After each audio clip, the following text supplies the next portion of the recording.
وما هذه الحياة الدنيا إلا لهو ولعب وإن الدار الآخرة لهي الحيوان لو كانوا يعلمون. هذه آية من آيات القرآن ذكرناها في جلسة من جلسات شهر رمضان الكريم، وذكرناها كدليل على حقارة وتفاهة هذه الحياة الدنيا. ولكن أحد الجلوس في هذه الجلسة قال: أنا كنت أفهم هذه الآية بأننا في الآخرة سنعيش بنمط الحيوانات التي تلبى لها كل الرغبات، وضرب لنا مثل بالبقرة وقال: البقرة نحن نزرع لها الأرض ونحش لها البرسيم ونقدم لها الأكل والماء، ولو في يوم الجو كان حر بنرش لها الأرض، ولو تطلب الأمر إن إحنا نركب لها مروحة بنعمل كده، ولو هي طلبت الذكر بيكون الذكر عندها على الفور، وكذلك الذكر لو طلب أنثاه بنوفرها له على الفور. ده النمط اللي بتعيشه الحيوانات في الحياة. ورغم أن الفكرة بسيطة وأثارت يعني الضحك والسخرية لدى الجالسين في هذه الجلسة، إلا أنها جعلتني أهمس في نفسي: ولماذا لا تكون هذه هي الحقيقة؟ لماذا لا تكون هذه الآية بالفعل تحمل هذا المعنى؟ ثم عدت لنفسي أقول: لا تخلط يا ولد الأمور. كلمة الحيوان تعني الحياة الهادئة الناعمة المستديمة.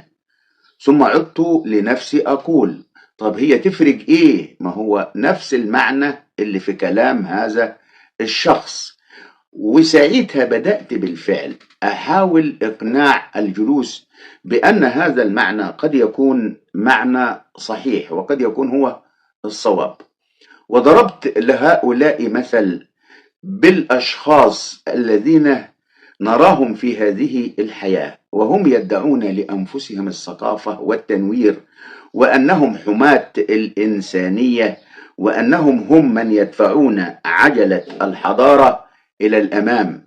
وكلنا يعرف هؤلاء دون ذكر أسماء، من غير ما نذكر أسماء، فهم يملؤون الشاشات العربية، وهم بالفعل ينظرون لهذا النمط في الحياة.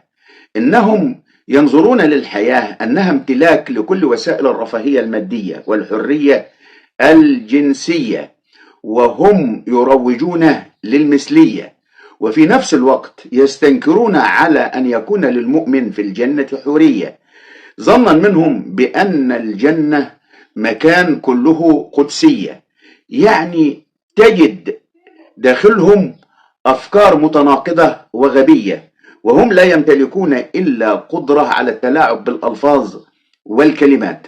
وفي ظل همجية فكرية نعيش فيها في هذه الأيام، تراهم جعلوا للمرأة قضية، وجعلوا من أنفسهم محامين عن المرأة في تلك القضية، وكلهم يدعي أنه مفكر كبير أو فنان خطير، وهو في الحقيقة لا يطلب إلا أن يكون له في هذه الحياة مال وفير وبكل العملات المحلية والأجنبية وفي كل بنوك الدنيا دي. وإذا سألت ماذا عاد على البشرية بما يدعيه هؤلاء من أفكار وهم يتهمون الآخرين بالتقصير، فلن تجد شيئا مفيد من خلال هؤلاء عاد على البشر أو البشرية. ومن يتعمق في فكر هؤلاء يدرك بالفعل أنهم يتمنون للبشر نمط الحيوانات في هذه الحياة. أنا من كام يوم كنت بقلب في الموبايل، وفجأة لقيت شخص من هؤلاء الناس فاتح لايف،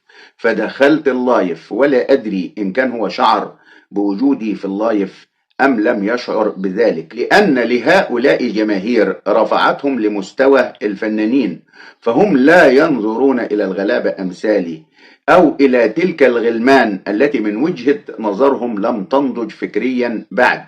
هم أصحاب الفكر الناضج، وإحنا غلمان لسه ما أدركناش الحياة كما أدركوها هؤلاء الناس. وأنا والله في هذه اللحظة كنت قادر أن أقول لهذا الشخص كلمة ترن في ودانه طول الزمان، وكانت يا عين أمه هتسبب له وجع وأحزان، لكنها بالنسبة لي ستكون مصدر جدل قد يجعلني أرتفع لمرتبة الترندات في هذه الأيام. ولكن أدبي منعني أن أفعل ذلك، مع اقتناعي بأن أمثال هؤلاء يجب أن ينفضح أمرهم أمام الجماهير، وسيحدث ذلك بإذن الله تعالى في الوقت المناسب. سينكشف المستور أمام الجمهور، وأنا متأكد أنه سيحدث يوما ما، ولن يكون لهؤلاء النصر أبدا. واللي عاوز يكمل معاي الحكاية يسمعني، لأن هذه الحكاية طويلة، وهي حكاية بتمس كل عيلة، وعاوزة لها 1000 ليلة وليلة، بس ربنا يديني طولة العمر وأكمل هذه الحكاية، وإن شاء الله تكون حكاية جميلة ويرضى بيها الجمهور اللي عنده لا مبالاة في صناعة الترندات.